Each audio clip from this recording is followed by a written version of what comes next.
Cómo tomar decisiones sabias, mis hermanos, la serie que estamos empezando hoy. Y permítame empezar con el primer tema de esta serie, que lo hemos titulado Considerando mi finitud. Y esa es la respuesta, ese es el meollo de todo el mensaje. Considerando mi finitud, considerando que somos finitos, considerando que nadie es eterno aquí, por lo menos aquí en la tierra, ¿no? Que no vamos a estar ninguno para siempre aquí en la tierra. No es así. Eso es considerar la finitud de una manera viva y permanente cada uno de nosotros. Hace unos meses atrás, el Señor me sacudió con un pensamiento que luego me hizo recordar Él mismo, que era una convicción que Él puso muchísimos años atrás en mi corazón, que Él mismo la había formado a través de los años, pero como nos suele ocurrir a todos los cristianos, lamentable y tristemente tengo que decir esto y admitirlo, Dios pone y forma convicciones en nuestro interior, y las ocupaciones de nuestra vida, haciendo la obra del Señor y ocupándonos de nuestras vidas cotidianas. Lo que yo había hecho con esa convicción era simplemente lo que muchos hacemos en la vida cristiana: la sumé a muchas otras convicciones en mi mente y en mi corazón, y simplemente las dejé ahí amontonada con el resto de convicciones en algún rincón de mi mente y de mi corazón. Y esa convicción en especial dejó de ser la motivación de todo lo que yo debería seguir viviendo y haciendo para el Señor. ¿A qué convicción me estoy refiriendo? A la segunda venida del Señor. A la segunda venida del Señor. No sé si usted se ha dado cuenta, mi hermano, mi hermana, y supongo que le ha ocurrido eso. Sabe que el Señor va a regresar por segunda vez. A veces lo mencionamos los creyentes en nuestras conversaciones o cuando compartimos algo, pero no necesariamente está como una convicción motivadora de vida, está como una información más. ¿Entiende usted eso? Despierte usted a su compañero y dígale: ¿entiende eso, por favor? Dígale. De verdad, despierta a su compañero ahí y dígale: ¿entiendes lo que estás oyendo?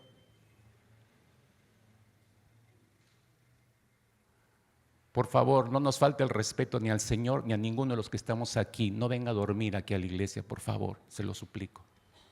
Haga un esfuerzo. De verdad que Dios tiene algo bueno para usted en esta mañana.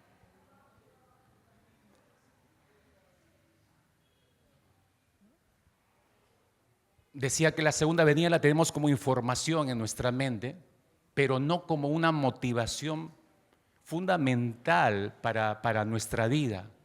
¿No se ha dado cuenta, mis hermanos, y no sé si realmente se ha percatado, de que la iglesia de hoy, los cristianos de hoy en día, no hablan mucho acerca de la venida del Señor? Revise sus conversaciones, revise sus reuniones, revise cuando se encuentre con otros creyentes, repiense todo lo que conversa, habla. ¿Cuánto ocupa esas conversaciones acerca de la venida del Señor? Y menos, si ya no hablamos acerca de la venida del Señor, significa también que ya no fundamentamos nuestra vida, ya no fundamentamos nuestros proyectos, nuestros planes, nuestros hogares, nuestros matrimonios, nuestras carreras, nuestras empresas, nuestros estudios, nuestro servicio en base a la segunda venida del Señor. Hace 40 años atrás, más o menos, mis hermanos, los cristianos hablaban más acerca de la segunda venida de Cristo Jesús. Estaba en el pensamiento de todos los creyentes, estaba en sus conversaciones, estaba en todo tema que trataban, estaban en la vida misma que vivían. Había una expectativa encendida en sus mentes y corazones acerca de la venida de Cristo Jesús por segunda vez a esta tierra. Es como si estuvieran listos a recibir al Señor en los siguientes segundos, sea lo que estuvieran haciendo. Hace 40 años atrás estoy hablando. Hasta yo podría recordar, mis hermanos, algunos stickers en algunos parabrisas de los autos que decía: Cristo vuelve pronto. Ya no se ven esos stickers. O en las ventanas de algunas de las casas, ¿no? O aún recuerdo uno que decía, este sticker decía así: en caso de rapto, este automóvil quedará sin conductor. Y claro, uno lee y se ríe, ¿no? Es como una advertencia. Pero aquel que puso ese sticker o los que usaron ese sticker, ¿no? En caso de rapto, ¿en qué estaba pensando? Segunda venida del Señor, en reencuentro de la iglesia con el Señor Jesucristo en los cielos. Pero segunda venida al fin y al cabo. Se pensaba más, era un eje de las conversaciones, de la vida misma, como acabo de decir. Sabemos tú y yo que como discípulos de Cristo, que Él retornará por segunda vez, lo sabemos perfectamente, pero esa promesa ha pasado a ser, al parecer, digo yo, mis hermanos, ha pasado a ser solamente una bonita promesa que hizo Jesús y que está bien guardada en el baúl de los recuerdos en nuestros corazones. Sí, está ahí, pero está guardada. Incluso, mis hermanos, podría decir, como aliancistas, no somos tan conscientes de lo que nuestra propia denominación cree y debe proclamar y que está plasmado en nuestro logo. El jueves me sorprendió que el hermano Guillermo utilizaba al iniciar el tiempo de oración el logo de nuestra denominación. Y digo, me sorprendió porque como estaba en el proceso de la elaboración de este mensaje, dije, Señor, una confirmación más, ¿no? De la ruta que estamos siguiendo. Estamos en un mismo espíritu en la iglesia. Estás hablando lo mismo de diferentes maneras. No nos pusimos de acuerdo para que sea así. Digo, no estamos conscientes de esto. Somos aliancistas, pero no somos conscientes de lo que nuestra denominación cree y proclama. ¿Y qué cree y proclama nuestra denominación? Que Cristo salva, que Cristo sana, que Cristo santifica. Y fíjese, y viene otra vez. Y viene otra vez. Para Alberto Benjamín Simpson, que fue nuestro fundador, la segunda venida de Cristo era el eje sobre el cual giraba toda la obra misionera de la iglesia. Y en la mente de Simpson, si pensaba que la segunda venida de Cristo era el eje sobre el cual se movían las misiones, la iglesia debería moverse en las misiones. Para moverte en las misiones, debes determinar particularmente en tu vida, tener presente la segunda venida, para con ese evento importante te involucres activamente en las misiones y seas parte de ese movimiento de la Mission Day. Y por eso escribió Alberto Benjamín Simpson en su deseo de que esto sea recordado y no lo olvidemos, al menos los aliancistas, escribió el famoso himno Cristo solo, en el cual, si usted recordará, él enfatiza como un eje medular la segunda venida de Cristo con un sentido de urgencia presente. Si uno puede percibir eso en el coro, ¿no? Que dice Cristo solo, Cristo siempre, nuestro todo, en todo Él es. Salva, santifica y sana. Pronto Él viene otra vez. Cuando Simpson colocó, fue inspirado por el Espíritu Santo a colocar pronto vino otra vez, ahí usted puede leer no solamente que la segunda venida es un eje medular en la mente de Alberto Benjamín Simpson, sino que lo está expresando con un sentido de urgencia presente. Ahora, pronto, en los siguientes minutos podría ocurrir eso. Y capte usted, por favor, en ese sentido de urgencia presente en ese coro con respecto a la venida de Cristo. En la última estrofa del himno que escribió Simpson dice: Jesucristo pronto viene. Vuelve a enfatizar en esto: Jesucristo pronto viene y a los suyos llevará, por los siglos sempiternos con su pueblo reinará. Jesucristo pronto viene. Sentido de urgencia presente, mis hermanos. Igualmente para A.W. Tozer, uno de los mejores, y no hasta el momento no conozco ningún aliancista que haya vuelto a escribir como él. No existe. A.W. Tozer, para él en manera personal, la segunda venida de Cristo es lo que permanentemente sostiene, da esperanza e impulso a su vida ministerial. Lea lo que él dijo y lo dejó en uno de sus mensajes. Simpson dijo: nuestra esperanza no radica en el hecho de que un día moriremos. No, sino en que Jesucristo con toda su gloria volverá a la tierra a gobernar, a reinar. Esto es lo que espero, esto es para lo que vivo.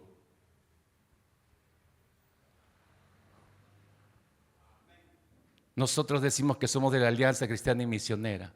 Sí, Cristo salva, sana, santifica, vino otra vez, pero no estamos tan convencidos de eso. Y no es eso para lo que vivimos. vivo para mi carrera, vivo para mi familia, vivo para mis hijos, vivo para mi casa que la acaban de construir, vivo para mi carro que lo acabo de comprar, vivo para la empresa que acabo de abrir, pero no vivo en base a la segunda venida de Cristo Jesús. Mis hermanos, si vamos a tomar sabias decisiones que cambien realmente el futuro de nuestras vidas para así empezar el año que estamos por delante. Tenemos un poco más de mes y medio y ya estamos en el siguiente año. Para tomar sabias decisiones y cruzar hacia el siguiente año, anote por favor con cuidado esto y revíselo de manera personal. Vamos a tener que colocar como base de cada decisión, no estoy exagerando, colocar como base de cada una de las decisiones que tomemos a la segunda venida de Cristo nuestro Señor. Y eso debe motivarnos a sostener cada decisión que tomemos en función a la segunda venida del Señor. Y como dijo Alberto Benjamín Simpson, vivir para eso, hermanos. Vivir para esto.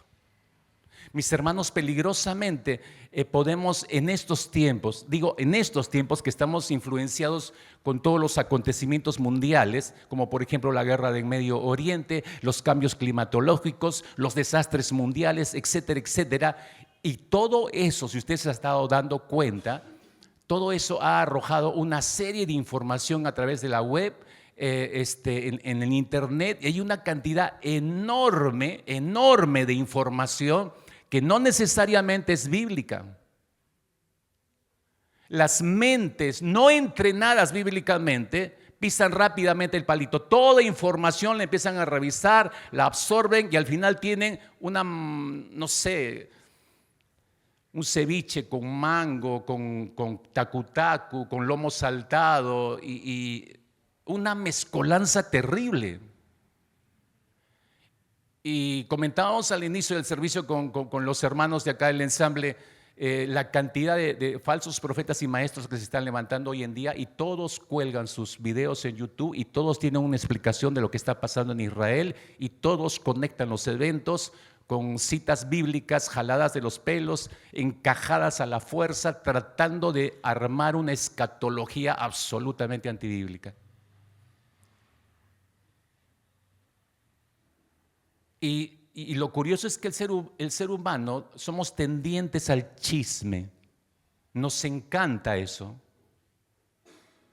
No nos gusta oír cosas serias, ¿no? No somos selectivos a la información que recibimos o que escuchamos. Recibimos de todo, ¿no? Y se está usando mucho esta información últimamente.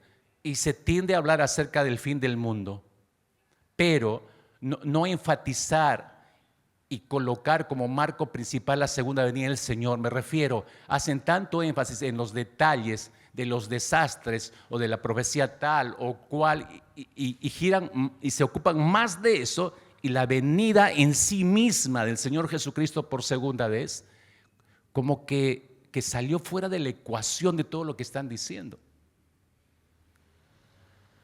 Me temo, mis hermanos, que la mayoría de información en internet, que hoy es abundante, vuelvo a repetir, está produciendo más miedo en el corazón de la gente, y ese no es el objetivo de las profecías, mis hermanos, ni tampoco de los eventos escatológicos acerca de la segunda venida del Señor Jesucristo a esta tierra.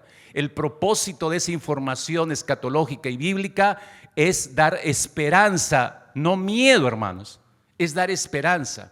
Miedo tienen los incrédulos, pero para los creyentes, para la iglesia del Señor, produce esperanza. Y eso es lo que nos sostiene a esperar justamente la segunda venida del Señor. Es por eso que la mayoría de nuestras decisiones están siendo tomadas por miedo. ¿Se han dado cuenta de eso? La mayoría de decisiones que se están tomando hoy en día es por miedo al futuro. Miedo a perder mis bienes materiales, miedo a no disfrutar de la vida terrenal, miedo a que me vaya mal a mí, a mi familia, a mi cónyuge o a mis hijos, miedo a algo malo que nos pueda ocurrir. Las decisiones que estamos tomando están siendo tomadas por miedos. Hermanos, no estamos tomando sabias decisiones en base a la voluntad de Dios y menos las estamos tomando con la expectativa de la segunda venida del Señor. ¿Quién piensa en la segunda venida del Señor cuando está firmando un trato de compra de una casa o alquiler de un local o compra de un departamento o alquilar un nuevo departamento? ¿Quién piensa en la segunda venida? Hablo de creyentes. Nadie. Me comentaba un hermano hace unas horas atrás, me decía, renuncié a un cargo que yo tenía en mi trabajo. Y le digo, ¿por qué? Porque han sido 5 años que lo ocupé y ya agotado y ya le di pase a otro. Y está bien, ¿no? Uno ve, correcto, pero veníamos conversando acerca del mensaje de esta mañana y cuando llegamos a este punto de que todas nuestras decisiones deben ser tomadas en base a la segunda venida del Señor, me decía, pero no entiendo cómo tomar las decisiones en base a la segunda venida del Señor. Ya, te pongo como ejemplo, le dije lo que tú acabas de hacer. Tú tomaste una decisión, ¿correcto? Tuviste que haber repensado y tomar la decisión de renunciar a ese cargo, ¿correcto? Sí, ok. Esa decisión, le preguntaba, cuando la tomaste, ¿pensaste si le estaba glorificando al Señor? ¿Era el tiempo de retirarte? Y cuando la tomaste como que al tomarla, estás considerando, puede que al tomarla, si el Señor viniese por segunda vez en este mismo momento, ¿cómo me encontraría tomando esa decisión? ¿Con la actitud correcta, con la motivación correcta? Si la respuesta es sí, entonces lo estaré glorificando, Dios se gozará y yo me gozaré de esa venida. Pero si tengo motivaciones falsas, erradas, como decimos, doble intención, imagínate que en el instante que tú estás renunciando le decía, viene el Señor. No vas a poder palabrearle al Señor en ese instante. Y ya no habrá tiempo para nada. ¿Me entienden, mis hermanos?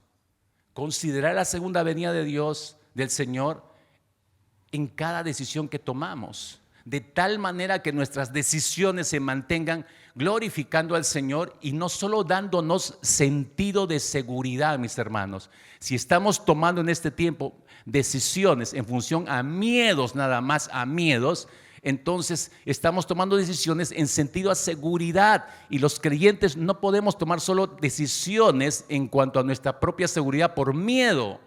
Nos tienen que mover, motivados por la segunda venida del Señor, tomar decisiones correctas, en paz, que glorifiquen al Señor.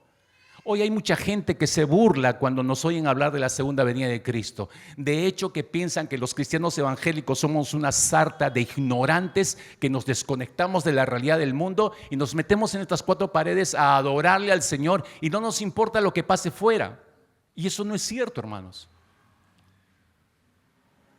Leía la vez pasada, no por buscar, me encontré, porque hay algunas cosas que te ponen ahí, sale esta crítica de todos los evangélicos son una sarta de ignorantes, confunden a todo el mundo con palestinos, creen que todos los palestinos son Hamás. Y yo decía, en cierta forma tiene razón, es observación. ¿Por qué los evangélicos pensamos que todos son terroristas del grupo Hamás? Palestino es sinónimo de Hamás. No es así, hermanos. No todos los palestinos son terroristas que pertenecen a las filas de Hamás. No todos los que están en la franja de Gaza, a pesar que están siendo gobernados por el grupo Hamás, políticamente hablando, no todos creen lo que ellos proclaman.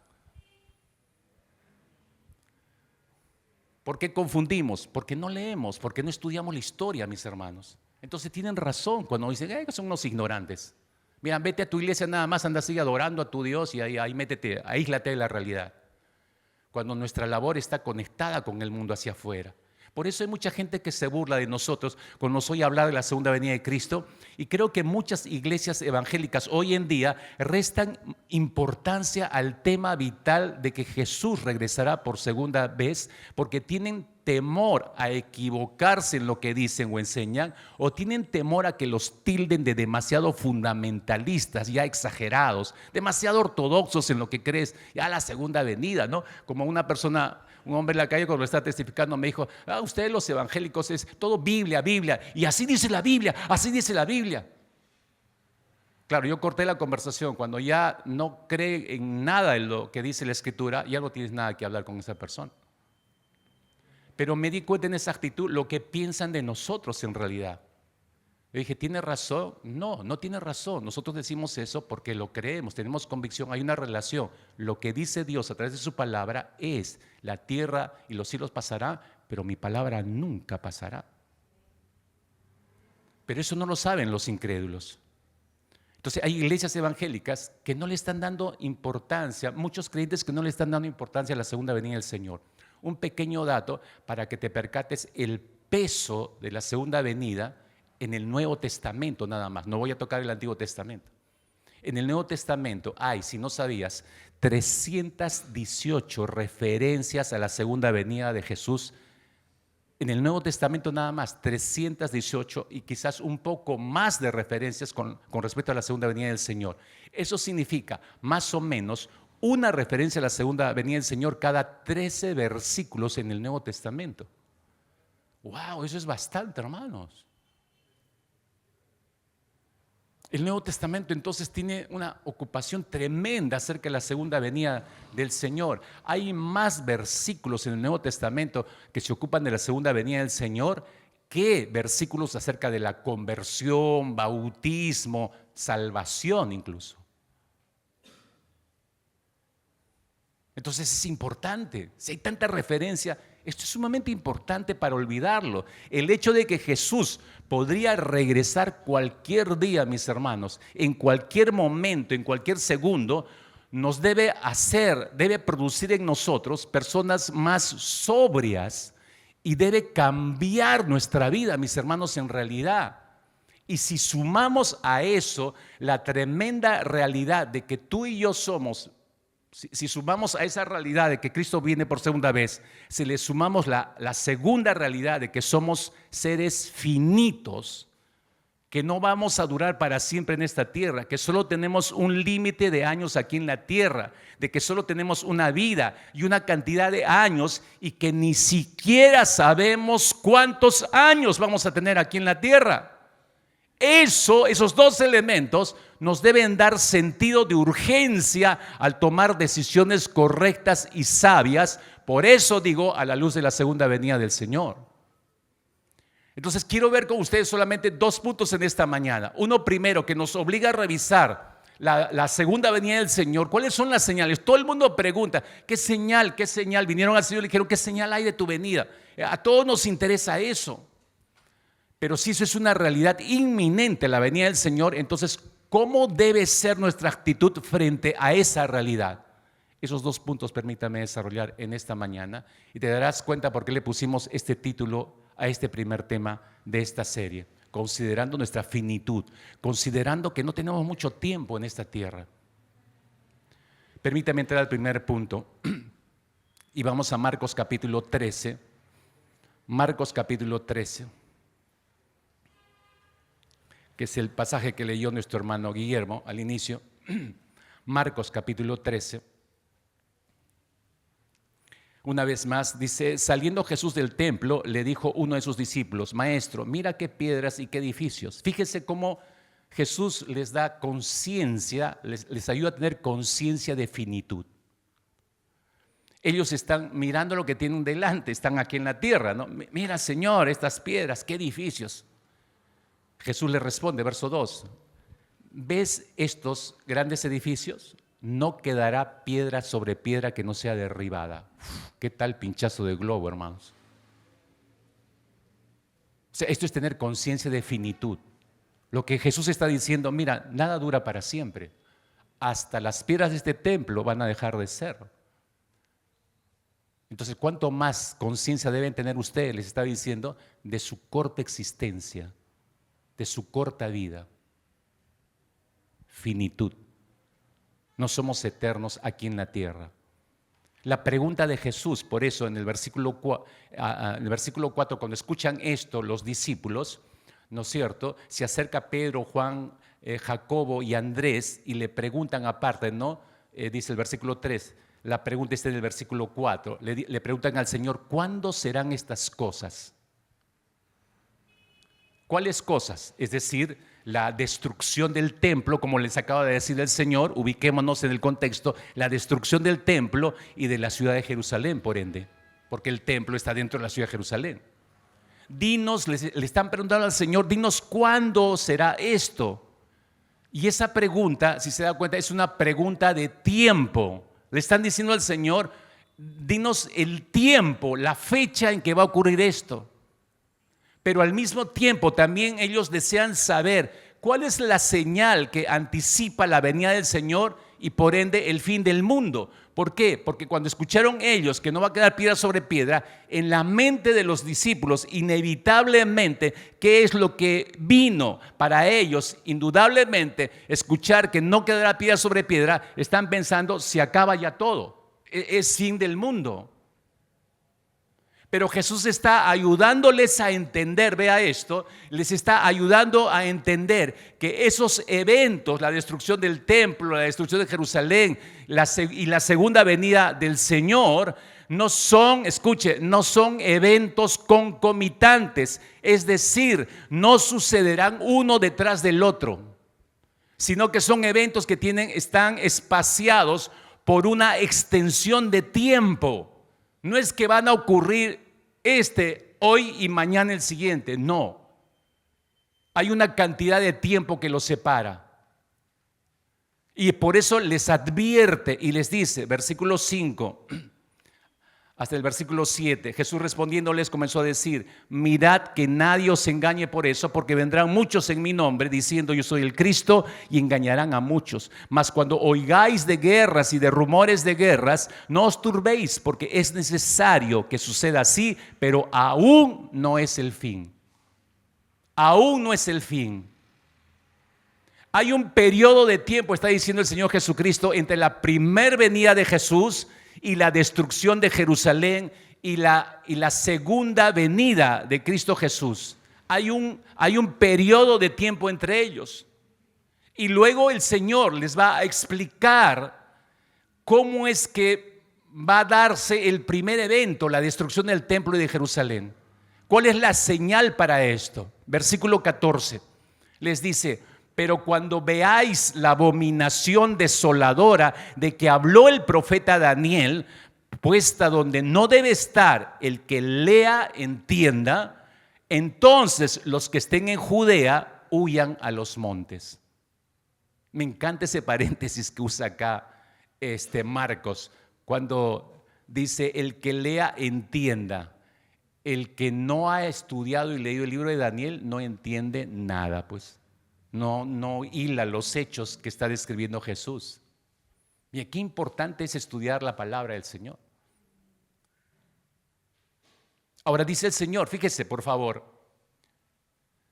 si vemos el pasaje paralelo de esto que está diciendo el Señor, si vamos al Evangelio de Lucas por un instante, el capítulo 21, para ver el pasaje paralelo, acá tenemos algo que nos da mayores luces de lo que está diciendo el Señor Jesucristo. Lucas capítulo 21, el versículo 20 y 21, Jesús está diciendo allí, pero cuando viereis a Jerusalén rodeada de ejércitos, ese es un dato interesante acá.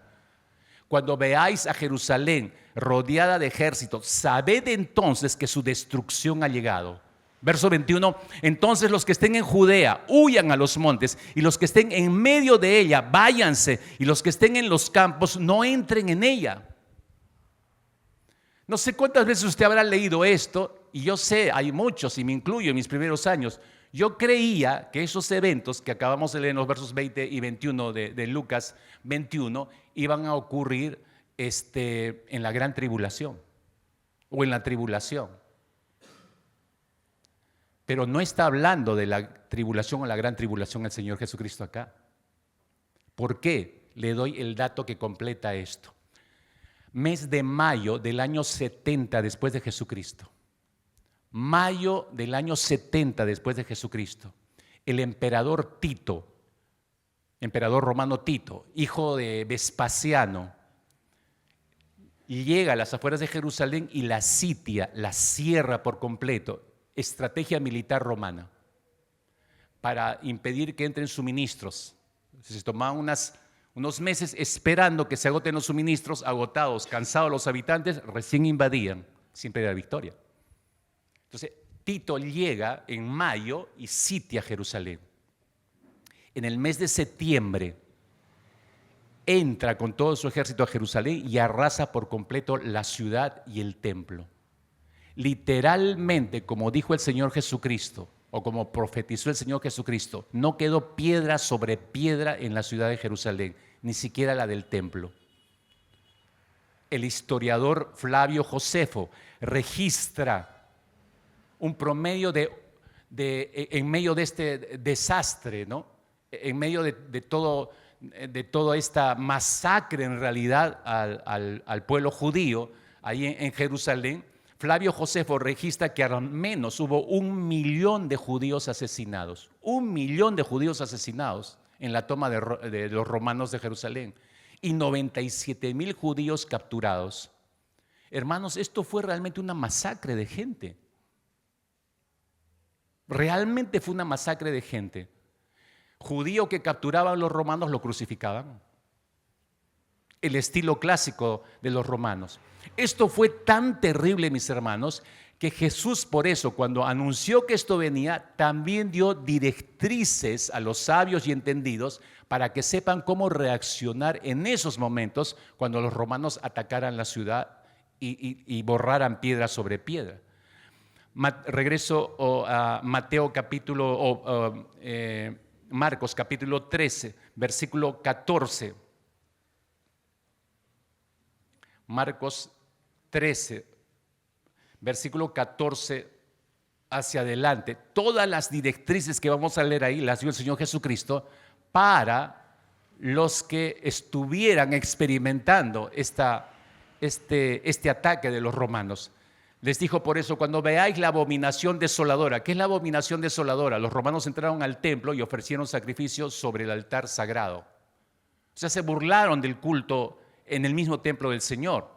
De eso ya había profetizado Daniel. Puesta sobre donde no debe estar, el que lee entienda. Entonces, los que estén en Judea huyan a los montes. El que esté en la azotea no descienda a la casa, ni entre para tomar algo de su casa. Y el que esté en el campo no vuelva atrás a tomar su capa. Mas ay de las que estén en cinta y de los que críen en aquellos días. Orad pues que vuestra huida no sea en invierno, porque aquellos días serán de tribulación, cual nunca ha habido desde el principio de la creación que Dios creó hasta este tiempo, ni la habrá. Y si el Señor no hubiese acortado aquellos días, nadie sería salvo, más por causa de los escogidos que Él escogió, acortó esos días. Entonces, si alguno os dijere, mirad, aquí está el Cristo, o mirad, allí está, no lo creáis, no le creáis. Porque se levantarán falsos cristos y falsos profetas y harán señales y prodigios para engañar, si fuese posible, aún a los escogidos. Mas vosotros mirad, os lo he dicho todo antes. Toda esa descripción que hace el Señor Jesucristo es previniendo a la gente judía cuando viniesen los romanos, cuando tomaran Jerusalén. Entonces, si tú no estás en la ciudad, no regreses, huye. Está empezando a describir, a ayudarles a enfrentar esta situación.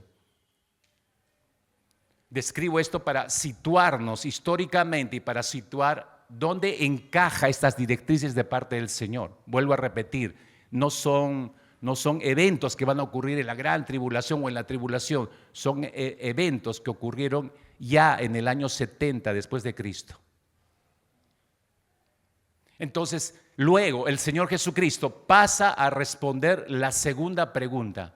O sea, ya les dio el dato, la descripción de lo que va a venir previo a la destrucción de Jerusalén y del templo.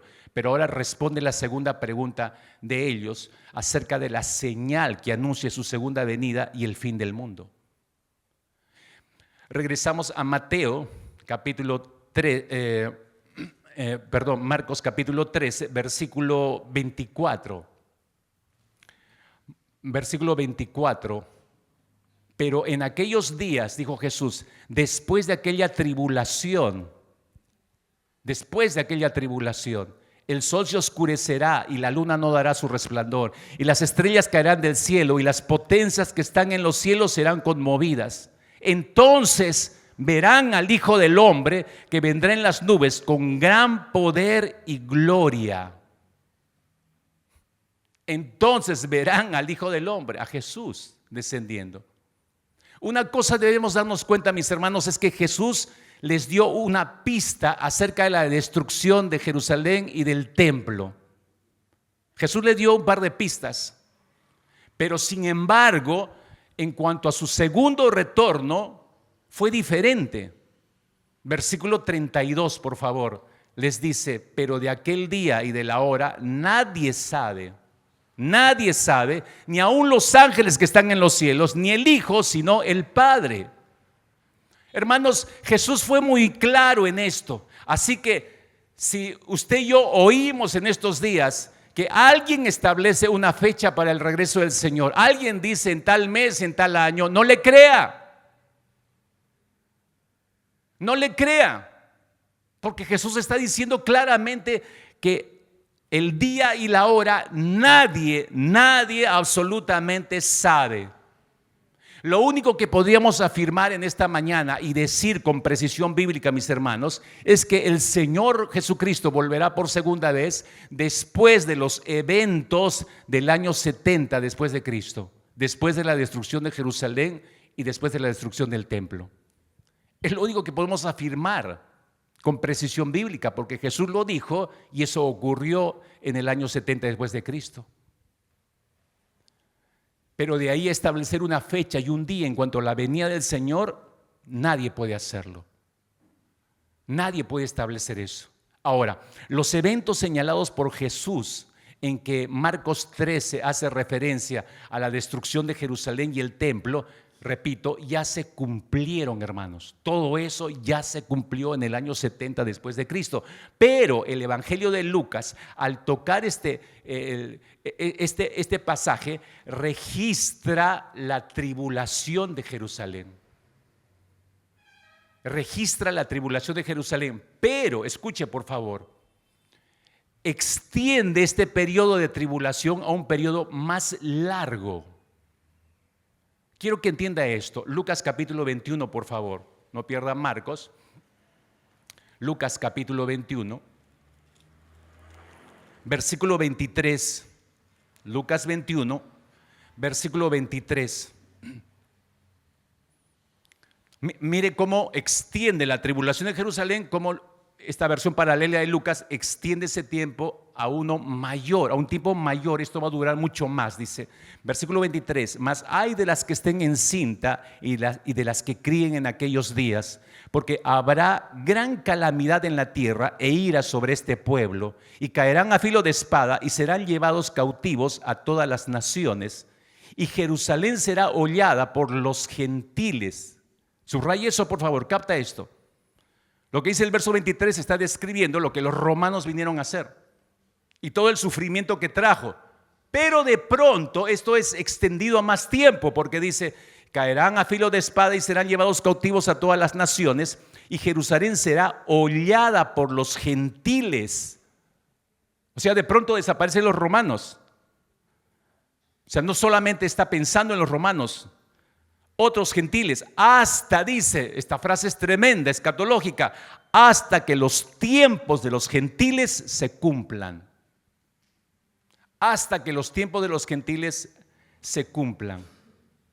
Y luego dice, mis hermanos, en ese mismo capítulo, verso 25, entonces, cuando se cumple el tiempo, lo que dice el verso 24, cuando se cumple el tiempo de los gentiles, entonces dice: habrá señales en el sol, en la luna, en las estrellas, y en la tierra angustia de las gentes confundidas a causa de los bramidos del mar y de las olas, desfalleciendo los hombres por el temor y la expectación de las cosas que sobrevendrán en la tierra, porque por las potencias de los cielos serán conmovidas. Entonces verán al Hijo del Hombre que vendrá en una nube con poder y con gran gloria. Se percate, estoy tratando de ir despacio acá, mis hermanos, colocando en orden como Jesús estableció que iba a ocurrir. Pero regreso a este versículo 24, el tiempo de los gentiles. ¿Hasta cuándo se extiende la tribulación sobre la ciudad santa de Dios? Hasta que los tiempos de los gentiles se cumplan, dice. Y cuando se cumple ese tiempo, habrá una serie, en los versículos siguientes que hemos leído, versículo 26 hacia adelante, habrá, si te has percatado, una serie de cambios cósmicos, desastres cósmicos. Y entonces, dice el verso 27, cuando todo esto ocurre en ese orden, entonces verán al Hijo del Hombre. ¿Vas comprendiendo la secuencia, mi hermano, mi hermana? ¿Vas comprendiendo la secuencia? Hay pastores que no tomé mi avenocito, así que explíqueme, por favor. Te resumo lo que hasta aquí he dicho. Mira la secuencia. La secuencia es la siguiente: la destrucción de Jerusalén y del templo preanunciada por Jesús en Marcos capítulo 13, versículo 14 hacia adelante, que hemos leído, se cumplió en el año 70 después de Cristo. Y luego, a continuación, los judíos son esparcidos, asesinados, matados, deportados, llevados prisioneros, y van hacia todas las naciones después de la incursión de los romanos. Entonces, después de eso, Jerusalén dice, según Lucas capítulo 21, Jerusalén es hollada por los gentiles hasta que se cumplan los tiempos de los gentiles. ¿Lo puedes ver? La historia nos los muestra, mis hermanos. Eso es lo que sigue ocurriendo hasta el día de hoy en Jerusalén. Esta ciudad ha sido ocupada por muchos siglos por una diversidad de naciones gentiles, y estas naciones siempre han maltratado a Israel hasta el día de hoy. Exactamente lo que estamos leyendo en Lucas. Estamos en el tiempo de los gentiles. Todavía no se ha cumplido, todavía no se ha agotado el tiempo de los gentiles. Se sigue desarrollando hasta el día de hoy. ¿A qué se refiere la expresión tiempo de los gentiles, para ser más precisos? Escucha o anota. Es el tiempo, según lo que hasta aquí hemos leído, es el tiempo que empezó cuando Israel no cumplió su rol en el mundo como luz del mundo. Entonces Dios traspasó esa misión a la iglesia. Así aparecimos nosotros en el panorama de la historia. La misión de Israel la traspasó por desobediencia y desidia de Israel, la traspasó a nosotros la iglesia, y levantó su iglesia con ese propósito. Mateo capítulo 21, versículo 33, 21, 33, por favor, dice el Señor: el cielo y la tierra pasarán, pero mis palabras no pasarán. Mirad también por vosotros mismos que vuestros corazones no se carguen de glotonería y embriaguez y de los afanes de esta vida, y venga de repente sobre vosotros aquel día. Porque como un lazo vendrá sobre todos los que habitan sobre la faz de toda la tierra. Velad pues en todo tiempo, orando, que seáis tenidos por dignos de escapar de todas estas cosas que vendrán y de estar en pie delante del Hijo del Hombre. ¿Se percata usted? Aquí en esta porción de Mateo leemos que Jesús está estableciendo el fin de los tiempos, señales antes de su venida. Pero quiero traer a colación algo que en un pasaje paralelo, ya no en Lucas, sino en Mateo. Si retrocede, por favor, Evangelio Mateo. Y quiero llevarlo rápidamente aquí para que se dé cuenta cómo Israel quedó fuera, cómo Dios le retiró la responsabilidad y nos las dio a nosotros. ¿Cómo ocurrió eso, mis hermanos? En Marcos capítulo 14, en Marcos capítulo 21, Mateo capítulo 21, Mateo capítulo 21, Jesús narra una parábola interesante. Capítulo 21, a partir del versículo 33, narra la parábola de los labradores malvados. ¿A quién narra esta parábola el Señor Jesucristo? A un grupo de fariseos que se le acercaron. Entonces Jesús les describe esta parábola. ¿De qué trata esta parábola? Cuando leemos esta parábola, describe a un padre de familia. Voy a resumirla. Describe a un padre de familia que arrienda su viñedo, lo arrienda a un grupo de hombres malvados. Esos hombres malvados son Israel en la narrativa. El padre es Dios. El dueño de la viña es Dios. Y arrenda su viñedo a un grupo de hombres malvados, Israel. Entonces pasa el tiempo y el padre manda a recoger a sus siervos, esos son los profetas antiguos testamentarios, para que levanten, les entreguen la cosecha. Pero los hombres malvados maltratan a los siervos del padre y los matan a algunos de ellos. Eso ocurrió con los profetas del Antiguo Testamento. Por segunda vez vuelve a hacer eso el padre y los vuelven a maltratar y los vuelven a matar. Entonces el padre dice, voy a enviar a mi hijo, a él sí lo van a respetar. Ese es Jesús. Pero apenas llega al viñedo, los labradores malvados dicen, este es el hijo, si lo matamos entonces nos quedamos con la heredad, matémoslo. Es exactamente lo que hizo el pueblo judío. A través de una parábola, a los fariseos les está describiendo como una radiografía lo que la nación de Israel hizo con el Salvador, o con lo que iba a hacer con él mismo, mejor dicho, días después. Ahora, finalmente, Jesús les pregunta, fíjese, estoy en Mateo capítulo 21, cuando les describe esta parábola, termina Jesús y les pregunta a esos fariseos, verso 41, cuando venga pues el Señor de la viña, cuando venga el Señor de la viña, ¿qué hará a aquellos labradores malvados? Escuchen lo que los fariseos que le estaban escuchando le responden al Señor. Verso 41. A los malos destruirá sin misericordia y arrendará su viña a otros labradores. Subraya eso. Ellos mismos están dando la solución. A los malos destruirá sin misericordia y arrendará su viña a otros labradores que le paguen el fruto de su tiempo. Entonces, Jesús les dice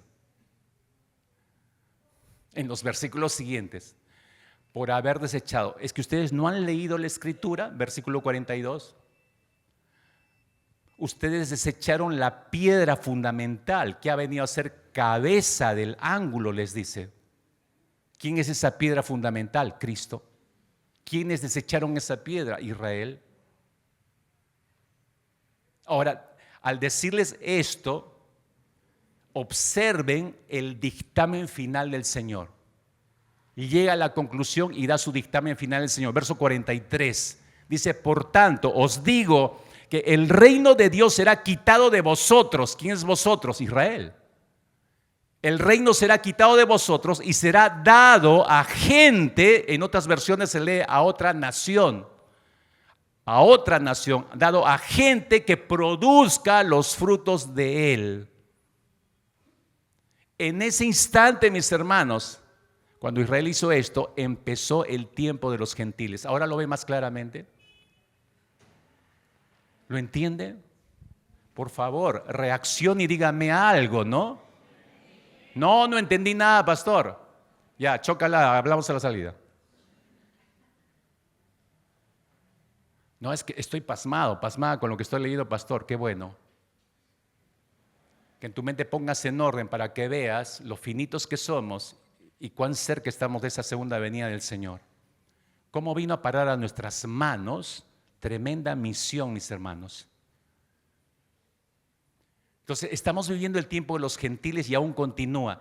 Es el tiempo en el que Dios ha formado su iglesia y sigue usándola en el mundo como sal y luz. Hoy en día está ocurriendo eso y por eso se están convirtiendo a Cristo Jesús gran cantidad de gente de todo pueblo, lengua, tribu, nación, de todo el mundo. Y cuando este evangelio haya sido predicado en cada rincón de este mundo y todos hayan oído el evangelio de salvación, hermanos, y cuando se haya completado el número de convertidos gentiles y cuando se haya completado el número de judíos convertidos a Cristo Jesús, entonces vendrá el fin, entonces vendrá el Hijo de Dios. Ya Jesús había dicho en Marcos capítulo 13, versículo 10, que el evangelio debía ser predicado a todas las naciones. Y luego, el mismo Señor Jesucristo, si bien recordarás, en Mateo capítulo 24, hablando de las señales del fin, versículo 14 específicamente, Jesús dio esta señal clave y dijo, y será predicado este evangelio del reino en todo el mundo para testimonio de todas las naciones y entonces vendrá el fin. Ahí recién vendrá el fin, ahí vendrá el Señor. Pero en cuanto a la precisión de día y hora y tiempo, nadie puede establecer una fecha exacta del retorno del Señor. Pero, mis hermanos, cuando Él regrese, su retorno estará acompañado de eventos catastróficos, terribles, mis hermanos. Lee conmigo, regresa Marcos, por favor. Marcos, capítulo 13, regresamos, versículo 24. Una vez más, pero en aquellos días, dijo Jesús, después de aquella tribulación, el sol se oscurecerá y la luna no dará su resplandor. Eventos cósmicos, está diciendo el Señor. Y las estrellas caerán del cielo y las potencias que están en los cielos serán conmovidas. Hermanos, la pregunta es, ¿el Señor está diciendo esto de manera metafórica? ¿Son figuras o va a ocurrir así literalmente? Personalmente, hasta donde entiendo, mis hermanos, y hasta donde sé que los exégetas muy serios han llegado a conclusiones serias, por supuesto, en cuanto a este pasaje, todos están de acuerdo, y me agrego yo, el hecho de que Jesús está hablando literalmente. Va a haber una conmoción cósmica terrible, mis hermanos, y es necesario que sea así, porque eso da paso a tierra nueva y cielo nuevo. Por eso tiene que ser destruido todo esto. Entonces, agrega Jesús, versículo 26, entonces verán al Hijo del Hombre que vendrá en las nubes con gran poder y gloria. Déjame decirte esto rápidamente. La segunda venida del Señor será personal y será visible. Todos le verán. Hoy, mis hermanos, muchos se burlan y dicen que esto es un mito, que solamente los tontos evangélicos creemos. Hermanos, escuchen lo que voy a decirle, pero cuando vean esas personas que se han burlado por años, por siglos, cuando vean con sus propios ojos el retorno del Señor, entonces todos los eventos que hemos leído en el versículo 24 van a causar un terror terrible en el corazón de los incrédulos. ¿Y por qué va a ocasionar un terror terrible? Porque su mayor temor, ahora como incrédulos, ateos o agnósticos, que dan la posibilidad, aunque la niegan al mismo tiempo, dan la posibilidad de que haya un juicio al final, que seamos enjuiciados, que no podemos vivir como se nos pegue la gana, que alguien va a venir a pedirnos cuenta. Esa posibilidad se va a hacer realidad. Entonces ya me imagino la cara que pondrán cuando se vean ante el gran trono blanco. Y al Señor sentado en aquel trono y confirmándoles que por la razón del estilo de vida que han llevado acá, directamente se van al infierno. Mito, realidades, mis hermanos, que nos muestra la Escritura. Dice las Escrituras que cuando le vean entonces será causa de terror, hermanos. Los incrédulos, para el creyente será causa de gozo, pero para el incrédulo habrá terror en sus corazones. Apocalipsis capítulo 1, versículo 7, por favor, busca ahí en tu Biblia, Apocalipsis 1, versículo 7. He aquí que viene con las nubes, dice Juan. He aquí que viene con las nubes y todo ojo le verá y los que le traspasaron y todos los linajes de la tierra harán lamentación por él. Todos los que lo traspasaron, todos los que se burlaron, todos los que no dieron crédito, que esto es un mito, que ustedes son unos tontos, que sí sigan hablando nomás de segunda venida, eso nunca ha ocurrido ni va a ocurrir. Lamentarán, dice. En su primera venida, mis hermanos, del Señor Jesucristo, tú sabes, porque has leído al menos la historia, cómo se burlaron del Señor Jesucristo, lo despreciaron, lo maltrataron, lo escupieron, lo crucificaron. Burla sobre burla. Escúchame, pero en su segunda venida, en la segunda venida gloriosa del Señor, nadie se burlará de él. Apocalipsis capítulo 6, lee conmigo, versículo 12 hacia adelante.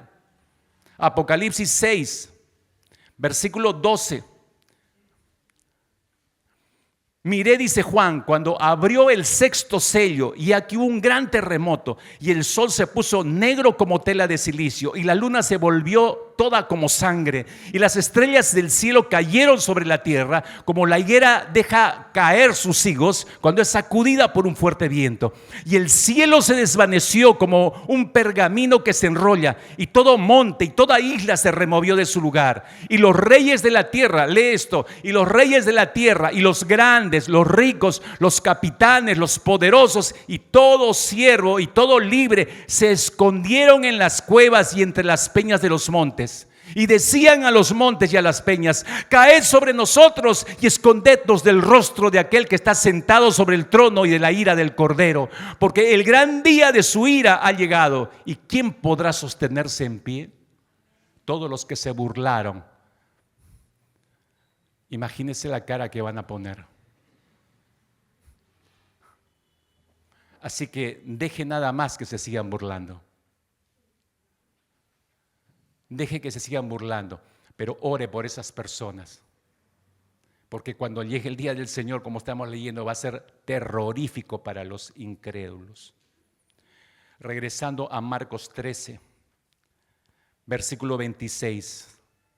Entonces dice el Señor: verán al Hijo del Hombre que vendrá en las nubes con gran poder y gloria.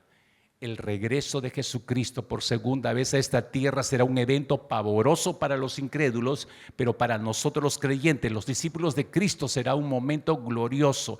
Así que sabiendo estas cosas, mis hermanos, sabiendo estas cosas, ¿cuál debe ser nuestra actitud frente al inminente regreso del Señor? Si esto es verdad, si esto es cierto, espero que su corazón se haya cargado ya con una mayor convicción. Esto es así, así va a ocurrir, tal como ha dicho el Señor. No estamos especulando en esta mañana. Esto es exactamente lo que Jesús dijo que iba a ocurrir.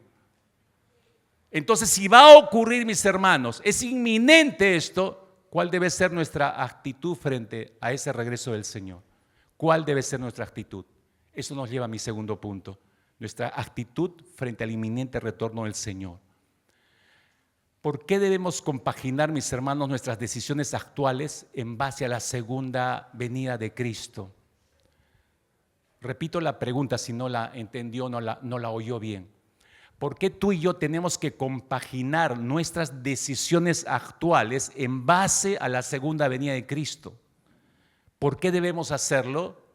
Porque Dios nos ha dado solo una vida y un propósito para vivirla. O aquí hay alguien que se cree gato. Yo tengo 7 vidas, pastor. Tenemos una sola vida, te vuelvo a repetir. Quiero que aterrices tus pies aquí en la tierra. Tenemos solo una vida y un solo propósito para vivirla aquí en la tierra. Y para hacer esto, mis hermanos, escúchame, no tenemos mucho tiempo. No tenemos mucho tiempo, no viviremos para siempre, al menos aquí en la tierra. Dios nos puso sobre esta tierra para que le glorifiquemos y solo tenemos unos pocos años para hacer eso. Fíjese lo que dice el salmista, Salmo 90, versículo 10. Salmo 90, versículo 10. Los días de nuestra edad son 70 años. Y si en los más robustos son 80 años ya. Con todo, su fortaleza es molestia y trabajo. Pronto pasan y volamos. Pronto pasan y volamos.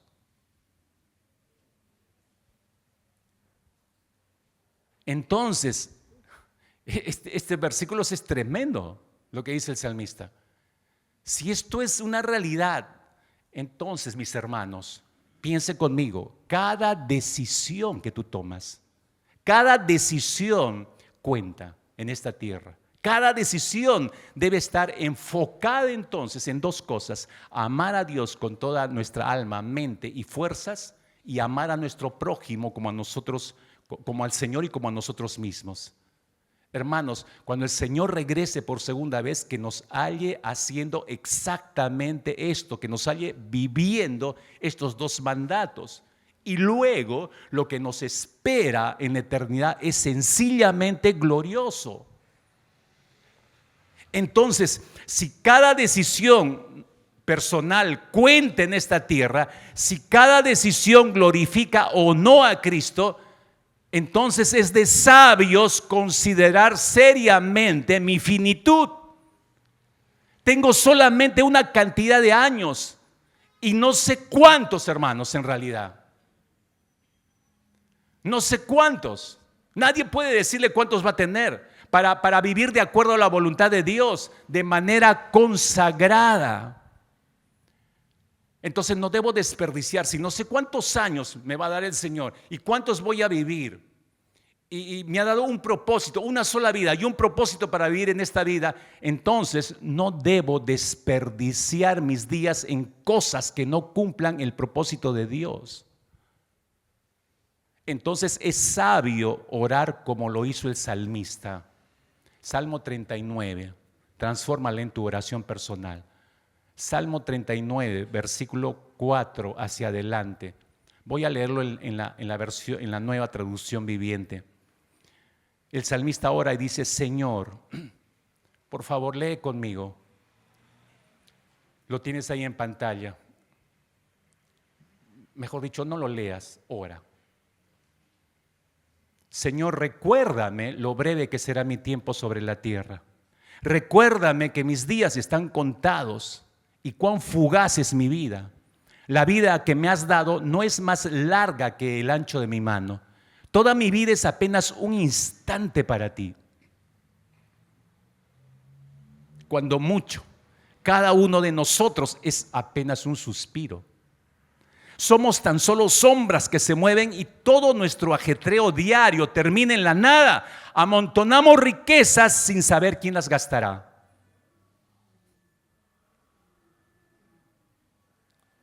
Lo que está haciendo el salmista es levantar una oración, es un pedido personal a Dios.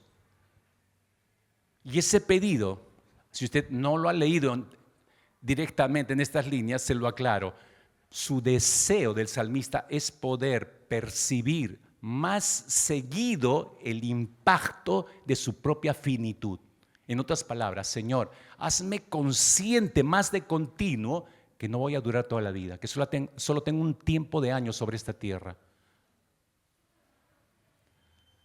No es que David, porque el rey David fue el que escribió este salmo, no es que David no supiera que no va a vivir para siempre aquí en la tierra, él lo sabía perfectamente, sino que su petición a Dios, su oración a Dios, le está pidiendo a Dios que ser sacudido por la realidad de que su tiempo en la tierra es corto como niebla y luego deja de ser.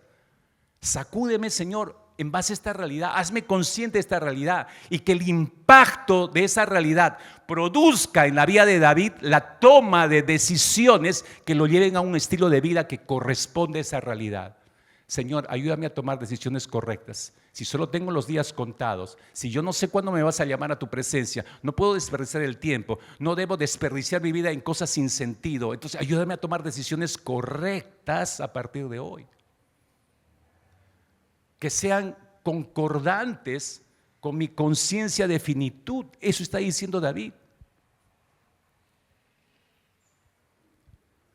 En otras palabras, es decir, que lo lleve a usar bien su tiempo en la tierra, que invierta su vida en las cosas de la eternidad, que lo lleve a usar correctamente sus dones y talentos para la obra del Señor, que lo lleve a usar bien el dinero que Dios le permite poseer, que lo pueda invertir en la causa de Dios y así miles conozcan al Señor. Esa es una buena forma de administrar el dinero. El escritor C.S. Lewis escribió lo siguiente, y creo que hay que leer con cuidado este escrito, mis hermanos, con mucho cuidado, muchísimo cuidado y cautela y reflexión. Lewis dijo: si leemos la historia, si leemos bien la historia, veremos que los cristianos que más hicieron por el mundo presente fueron precisamente los que más se ocuparon del mundo venidero, los que en su mente estaba la segunda venida del Señor y la eternidad. Fueron los más productivos, dice. Y pone ejemplos. Los apóstoles mismos que pusieron los fundamentos para la conversión del Imperio Romano, los grandes hombres que edificaron la Edad Media, los evangélicos ingleses que abolieron la trata de esclavos, dejaron su marca sobre la tierra, precisamente porque sus mentes se hallaban ocupadas por las cosas del cielo. Pregúntate qué marca estás dejando en este tiempo. Tu lápida será una lápida más en la tierra. Y luego agrega C.S. Lewis, desde que los cristianos, escuche, desde que los cristianos han dejado de pensar en el otro mundo, han llegado a ser ineficaces en este, aspiran al reino de Dios y obtendrán por añadidura la tierra. Aspiren a la tierra y no tendrán ni lo uno ni lo otro. Desde que hemos dejado pensar en la segunda venida del Señor y en las cosas eternas, nos hemos hecho ineficaces en esta tierra, mis hermanos. Nos conformamos con poco, nos sentamos, escuchamos y no hacemos más. Creemos que hemos hecho suficiente con hablar a alguien un día y después de ahí pasan 5, 10, 20 meses y luego nuevamente, por aquí lanzo un folletito por acá. Creemos que ya hemos hecho mucho.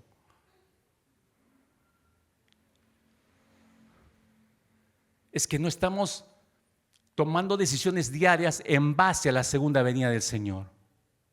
¿Cómo es que empezamos a tomar decisiones sabias? ¿Qué es lo que primero debemos considerar, hermanos? Escucha, nuestra finitud. Debemos terminar de entender, hermano, no crea que va a durar para toda la vida, no crea que porque tiene 18 años, 20 años, todavía tiene 60, 80 por delante. No sabe usted cuánto tiempo más le va a dar el Señor. Ninguno de los que estamos aquí sabemos. Mayor razón para no desperdiciar nuestros días en cosas sin sentido. Tiene que ser bien invertido cada momento de nuestra vida. Nuestra finitud debe ser algo que debe estar permanentemente en nuestras mentes asociado a la venida del Señor. Y debemos, mis hermanos, tomar decisiones considerando y manteniéndonos con un sentido, en primer lugar, un sentido de alerta espiritual. Déjame decirte 4 cosas rápidamente. Con alerta espiritual. La iglesia primitiva, los escritores del Nuevo Testamento, todos esperaron con impaciencia que Jesús regrese.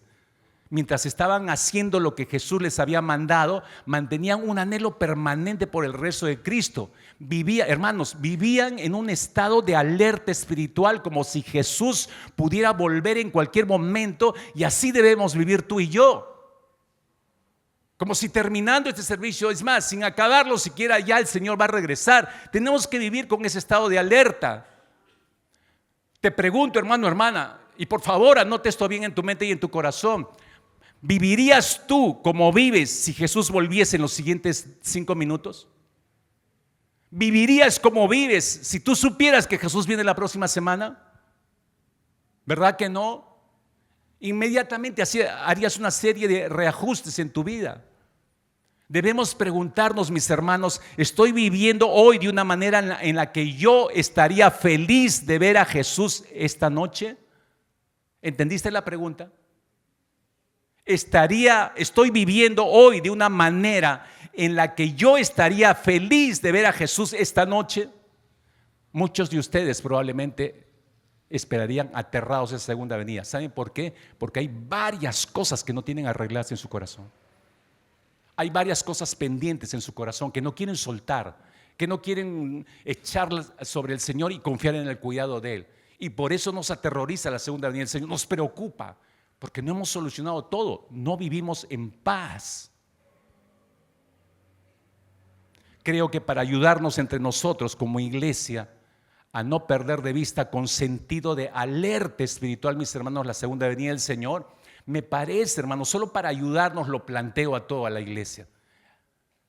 Deberíamos cambiar nuestra forma de saludarnos.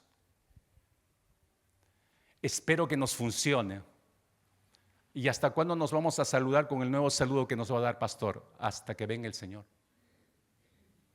Entonces ya no es, hermanito, hola Guillito, ¿qué tal? Rudicito, ¿qué tal? No. Nos saludemos para encontrarnos o despedirnos, mis hermanos. Rescatemos aquella famosa frase de la antigüedad, Maranata. ¿Sabe usted lo que significa Maranata, verdad? El Señor vuelve. El Señor vuelve. El Señor viene. Ahora, cuando usted le diga a alguien cuando se despida, escúcheme, cuando usted le diga a alguien Maranata, significa el Señor viene o el Señor ya viene. El que reciba ese Maranata, nuestra respuesta va a ser y podría ser hoy.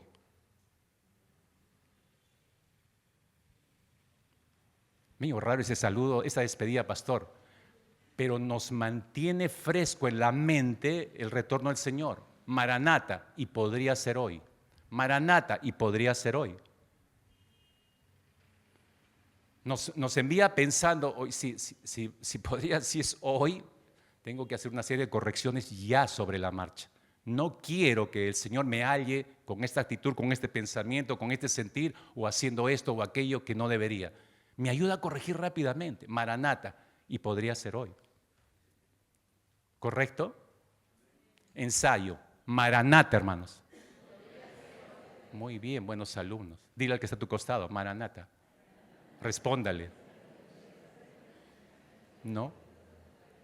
Creo que eso nos podría ayudar sería un pequeño aporte a ver esta realidad. Podría ser que Cristo vuelva hoy. Entonces, si pensamos de esta manera, mis hermanos, esta podría ser, si el Señor ya va a regresar, hermanos, hoy, ahora, esta podría ser la última oportunidad para arrepentirme. Escucha. Esta podría ser la última oportunidad para arrepentirme. Esta podría ser mi última oportunidad para perdonar. Esta podría ser mi última oportunidad para compartir el evangelio con alguien. Esta podría ser la última oportunidad para servir al Señor. Esta podría ser la última oportunidad de abrazar a mis hijos y decirles que los amo. Eso es tener presente en cada segundo la venida del Señor. No voy a desperdiciar nada. Ellos saben, lo voy a hacer la próxima semana, no ahora, ahora. ¿Por qué? Porque Maranata podría ser hoy, hermanos. Con un sentido de alerta, debemos vivir con un sentido de alerta. En segundo lugar, con un sentido de urgencia en las misiones. Permíteme ser incisivo en esto. Si sabes que el mundo tiene un final y que podría ser pronto, entonces debería obligarnos a reorganizar nuestras prioridades. Hermano, tú no pondrías tu dinero en un banco que va a quebrar. ¿Quién quiere hacer eso? O sea, te dicen, este banco va a quebrar en unas semanas. Ya voy a poner todo mi depósito ahí. Tendría que estar loco para hacer eso. Nadie puede hacer eso. Hermanos, este mundo está ya en quiebra. Entonces ya deja de amarlo. Concéntrate en la segunda venida del Señor. Si sabes que el mundo va a quebrar o ya está quebrado, reorganiza tus prioridades. Si tú hubieras estado en el famoso barco Titanic cuando se hundió aquella noche, cuando se estrelló contra ese iceberg y empezó a hundirse, si tú hubieras estado ahí y cuando empezó a hundir el Titanic, ¿qué hubieras hecho tú como creyente? ¿Hubieras acomodado tu silla y te hubieras sentado para ver el esplendoroso cielo estrellado de aquella noche? ¿O hubieras buscado el lugar más alto y te hubieras trepado, hubieras empezado a predicar el evangelio a toda esa gente que estaba correteando y haciendo un llamado al arrepentimiento para que entreguen sus vidas a Jesucristo? ¿Qué hubieras hecho?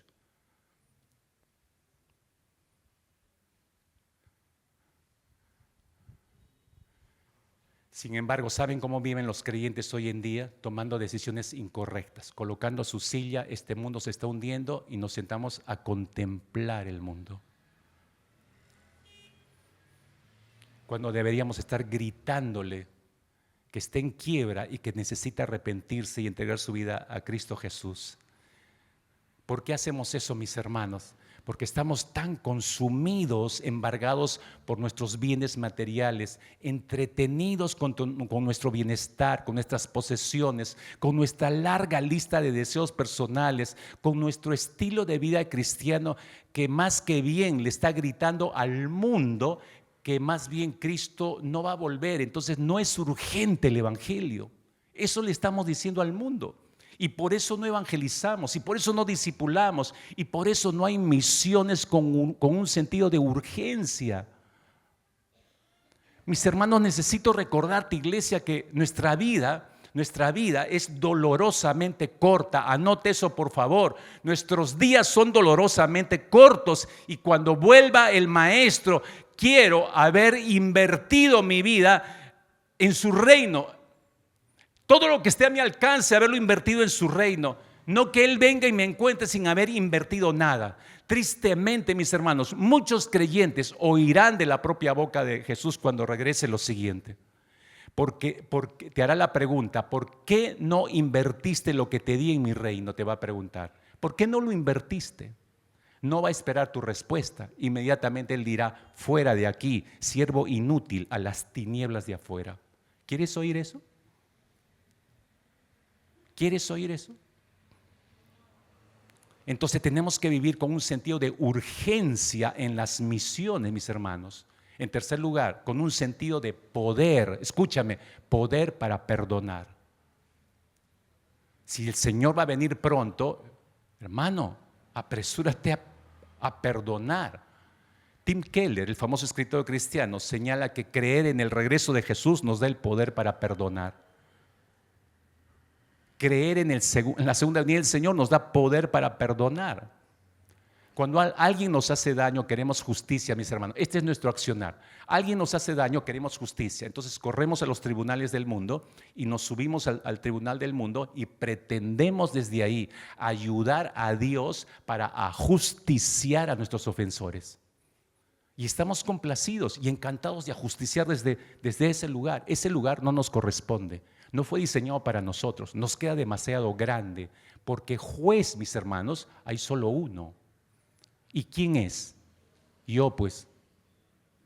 No, ese es el Señor. Nosotros no somos jueces de nadie. Pero saber que Jesús va a regresar y que su regreso significa, escuche esto, que su regreso significa la verdadera justicia, porque dice que el Señor va a traer justicia, verdadera justicia a esta tierra cuando regrese. Entonces eso me permite vivir con gozo y permanecer alejado de esa posición de juez. Entonces eso me va a llevar a soportar en amor las injusticias sobre mi vida, como lo hizo Jesús en esta tierra, porque cuando regrese el Señor Jesucristo como Rey y Señor, Él va a arreglar, el juez va a arreglar todas las cosas al final. ¿Confías en eso? No, pero yo no puedo esperar tanto, lo tengo que matar ahora porque ya no lo aguanto. Esperemos en el Señor, mis hermanos. Además, por favor, escuche, iglesia, la vida es tan corta para desperdiciarla odiando o no perdonando a las personas. De pronto se habrán ido tus años y te habrás secado en el odio. ¿De qué sirvió eso? Dime, ¿de qué te sirvió? Creer en el regreso de Jesús nos da el poder para perdonar. Finalmente, debemos esperar al Señor con un sentido de esperanza en medio del sufrimiento. Esto es importantísimo, mis hermanos. Mantener fresca en nuestra mente y corazón la promesa del segundo retorno del Señor nos permite tener una correcta interpretación de nuestro sufrimiento. Hermanos, escucha por favor, iglesia. Cualquiera sea nuestro sufrimiento que estemos experimentando hasta el día de hoy, escúchame, no va a durar para siempre. Consuélate en el Señor, no va a durar para siempre. Cuando el Señor Jesucristo vuelva por segunda vez y nos lleve a Él, ese será el momento que nos recoja, será el punto de quiebre para el sufrimiento en la tierra. Y será la puerta de ingreso a disfrutar de la mejor manera la plenitud que tenemos reservada en la presencia del Señor, donde no habrá sufrimiento. No lo estoy imaginando. Ven conmigo a Apocalipsis capítulo 21, versículo 4 y 5. Juan ve este cuadro glorioso y yo me imagino, reventó de gozo en su corazón, yo creo el corazón de Juan. Apocalipsis 21, 4, 5 dice: enjugará Dios toda lágrima de los ojos de ellos. ¿Estás escuchando eso? Enjugará toda lágrima de los ojos de ellos y ya no habrá muerte, ni habrá más llanto, ni clamor, ni dolor, porque las primeras cosas pasaron. Hermanos, nunca más vamos a tener que llorar a los que partieron. Ya no habrá amargos recuerdos, ya no habrá tristezas, ya no habrá vacíos, ya no habrá extrañar a la persona, ya no habrá nada de eso. Tu enfermedad, cualquiera que sea, que está despertando una lucha terrible, a veces sientes que confías en el Señor, a veces, Señor, ya no aguanto esto. Aquellos que están sintiendo el peso de todas esas enfermedades y a veces creen que sus fuerzas ya no dan para más. Hermano, hermana, ya no habrá más muerte, ya no habrá más llanto, ni clamor, ni dolor, porque las primeras cosas pasaron. Y el que estaba sentado en el trono dijo: he aquí, yo hago nuevas todas las cosas. Y me dijo: escribe, porque estas palabras son fieles y verdaderas. La esperanza, mis hermanos, del retorno del Señor nos permite ver toda la provisión que Dios ha dado para todos nuestros sufrimientos para este tiempo. No lo pudo haber descrito de mejor manera Octavio Winslow. Octavio Winslow es de aquellos predicadores del siglo XVIII que nadie conoce, pero que deberíamos leer sus vidas. Y si hay alguien acá que se anime a leer a Octavio Winslow, escribió muchos himnos. Este pastor escritor en el siglo XVIII dijo lo siguiente, escucha, él vio toda la provisión de Dios para nuestra vida. Dijo: su plenitud llena mi vacío. Deje que su plenitud lo llene, hermano, hermana. Su plenitud llena mi vacío, su sangre limpia mi culpa. Su gracia subyuga mi pecado, su paciencia soporta mis debilidades, su mansedumbre alivia mis penas, su belleza cautiva mi ojo. Él es el Salvador, el Cristo que necesito, y no hay palabras para describir su valor para mi alma.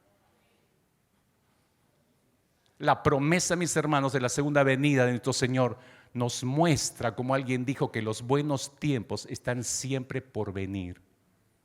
¿Lo crees? Viene lo mejor, mis hermanos. Y podría ser hoy. Déjame terminar. Le preguntaron a un misionero que había dejado su país, su familia, todo, y se fue a invertir toda su vida en servicio al Señor en el continente africano. Y le preguntaron a este misionero: ¿hay algo en tu vida de lo cual te arrepientas? La contestación de este misionero fue la siguiente, escucha por favor. Él dijo: sí, tengo algo de que me arrepiento, de que solo tengo una vida para entregarle a Dios. Solo tengo una vida para entregarle a Dios. Toda su vida la había invertido en el continente africano predicando el Evangelio. Y sabía que le quedaba poco tiempo de vida en esta tierra. ¿Cuál era el deseo de este misionero? Si tuviera más vidas, igual las invertiría, las seguiría invirtiendo en la obra del Señor. Pero solo tengo una vida. Me arrepiento de tener una sola vida para el Señor. Esto es sentido de finitud, mis hermanos. Con entendimiento del propósito de vida que tenemos en el Señor. La misma pregunta, ¿hay algo de que te arrepientes en tu vida? La misma pregunta se le hicieron al gran evangelista Billy Graham. ¿Sabes qué respondió Billy Graham? Él simplemente dijo: no haber pasado más tiempo en oración con Dios. No haber pasado más tiempo en oración con Dios. Vidas, hermanos, totalmente consagradas a Dios. Vidas que fueron totalmente conscientes de su finitud y sabiendo lo corto que era su tiempo aquí en la tierra, decidieron invertir todo su ser, toda su vida en el Señor. Esa es la manera como esperamos la segunda venida del Señor. Ahora se da cuenta qué importante es la segunda venida del Señor para nosotros los creyentes. Qué importante es volverla no solo a recordar, sino que sea nuestro eje medular. Toda decisión debe ser tomada a la luz de la segunda venida de Cristo. No lo olvide. Oremos. Dígale al Señor ahí conmigo, por favor. Dígale al Señor. Señor, dile. Vamos a conversar con el Señor, hermanos. Dile al Señor: Señor, recuérdame, dile. Recuérdame que mis días están contados. Recuérdame, Señor. Recuérdame lo rápida y lo fugaz que es mi vida en esta tierra. Recuérdame que mi vida, Señor, es como niebla que aparece y luego deja de ser. Recuérdame, Señor, que no debo malgastar mi vida Y te digo en esta mañana que ya no quiero malgastar mi vida, Señor, en cosas sin sentido. Quiero vivir, dígale así, quiero vivir para aquello que merece la pena vivir, Señor. Quiero invertir mis días, quiero invertir todo lo que me has dado en cosas que valgan la pena, Señor. Invertirlas en tu eternidad. Ya no quiero desperdiciar mi vida, Señor. Me has dado tanto, me has dado de tu plenitud, y tu plenitud acabó con todo el vacío de mi alma, Señor. Me limpiaste con tu preciosa sangre, todos mis pecados fueron remitidos, Señor. Y tu gracia, Señor, me fortalece para poder enfrentar mi naturaleza de pecado cada día, y te doy gracias por eso. Gracias porque en tu paciencia he aprendido a ser paciente. Gracias porque en tu mansedumbre he aprendido a ser manso, Señor. Gracias por seguir cautivándome con tu belleza todos los días de mi vida, Señor.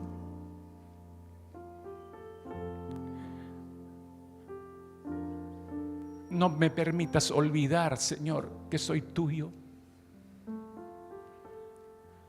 No me permitas olvidar que soy tuyo, Señor. Oh, complete esta oración personal, mi hermano, mi hermana. Seguramente tiene algo que usted decirle al Señor.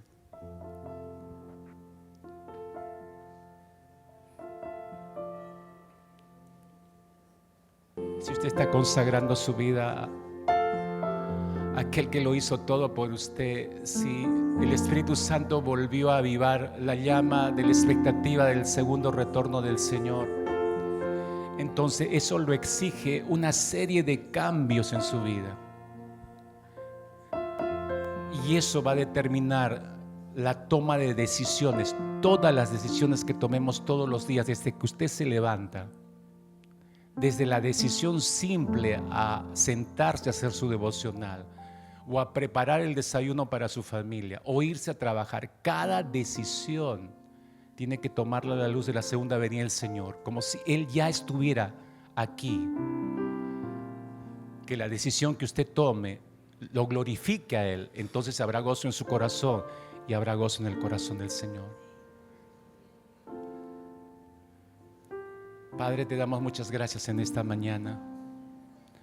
Tu incomparable presencia y tu incomparable palabra, Señor, como un faro alumbrando, Señor, a veces nuestra despistada vida en medio de un mar bravío. Y sin orientación, pero de pronto la luz de tu palabra nos muestra el camino que seguir. Que así haya resultado en esta mañana, Señor, lo que hemos reflexionado todos juntos como iglesia. Lleva a cada uno de mis hermanos, obviamente bajo tu bendición, Señor. Sigue haciendo crecer este pequeño fuego que has encendido en el corazón de todos los presentes en la expectativa de tu segunda venida. Señor, que eso nos mueva a vivir de manera diferente. Por favor, Señor. En tu gracia oramos para que sea así, Padre bueno. En el nombre poderosísimo de Cristo Jesús. Amén. Amén.